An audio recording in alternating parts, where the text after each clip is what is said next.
Assalamualaikum warahmatullahi wabarakatuh. Di sini kami dari kelompok 4 ingin mempresentasikan sebuah materi yang berjudul konsep berpikir kritis atau what is critical thinking.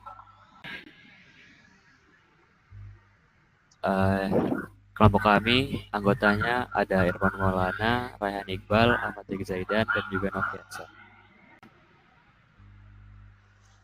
Jadi definisi berpikir kritis adalah kemampuan untuk menganalisa, mengevaluasi, dan menafsirkan informasi secara objektif guna membentuk keputusan atau kesimpulan yang logis.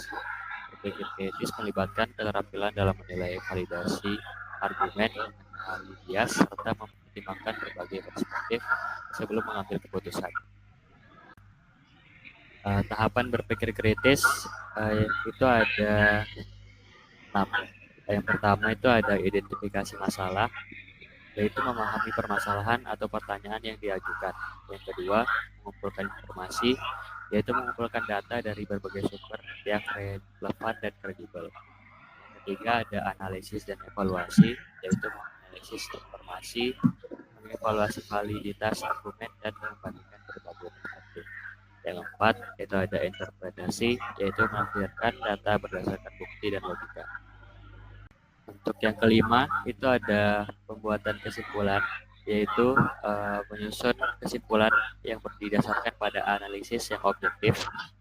Yang keenam itu ada implementasi dan refleksi, yaitu mengaplikasikan keputusan yang diambil dan melakukan evaluasi untuk perbaikan di masa depan. Baik, saya izin melanjutkan. Di sini ada metode implementasi dalam pengembangan ide inovatif. Berpikir kritis itu sangat penting dalam pengembangan ide inovatif, terutama dalam dunia bisnis dan teknologi.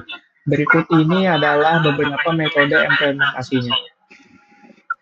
Uh, Baik, yang pertama ada metode 5W+1H, menggunakan pertanyaan what, why, when, where, who, and how untuk mengeksplorasi ide secara mendalam. Yang kedua ada brainstorming untuk menghasilkan berbagai ide tanpa batasan awal untuk mendapatkan solusi kreatif. Yang ketiga ada analisis SWOT, mengidentifikasi kekuatan, kelemahan, peluang, dan ancaman dalam suatu konsep inovasi. Yang keempat ada pemikiran lateral untuk mendorong cara berpikir yang tidak konvensional untuk menemukan solusi baru. Yang kelima ada root cause analysis atau RCA untuk mengidentifikasi akar permasalahan untuk mengembangkan solusi yang tepat sasaran. Berikutnya ada penerapan. Itu ada penerapan berpikir kritis dalam inovasi teknologi dan bisnis. Dalam dunia bisnis ini, dalam dunia bisnis dan teknologi, berpikir kritis itu digunakan untuk yang pertama itu untuk pengambilan keputusan yang lebih baik, yang dimana kita memastikan setiap keputusan berdasarkan data dan analisis yang kuat.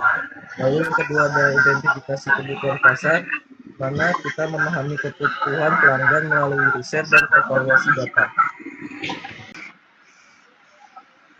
Lalu yang ketiga itu ada pengembangan produk atau layanan baru, yang dimana kita menganalisis tren dan menciptakan solusi yang inovatif.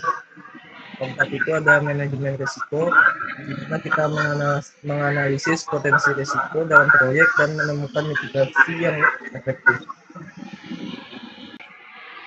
Oke, penerapan berpikir kritis dalam inovasi teknologi dan bisnis.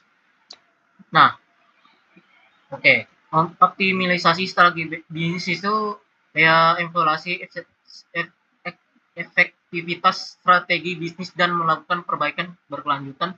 Itu menurut saya itu proses ini yang sangat melibatkan evaluasi rutin yang terhadap kinerja bisnis dan implementasi perbaikan yang diperlukan untuk mencapai tujuan strategi secara lebih efisien.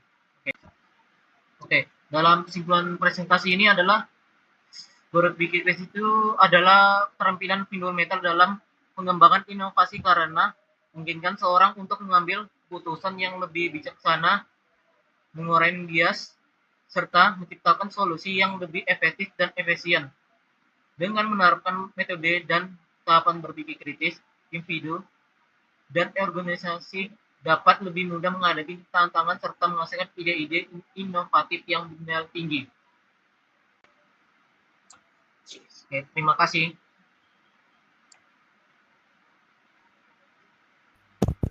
Mungkin sekian presentasi mengenai materi berpikir kritis dari kelompok 4. Kurang lebihnya mohon maaf. Wassalamualaikum warahmatullahi wabarakatuh.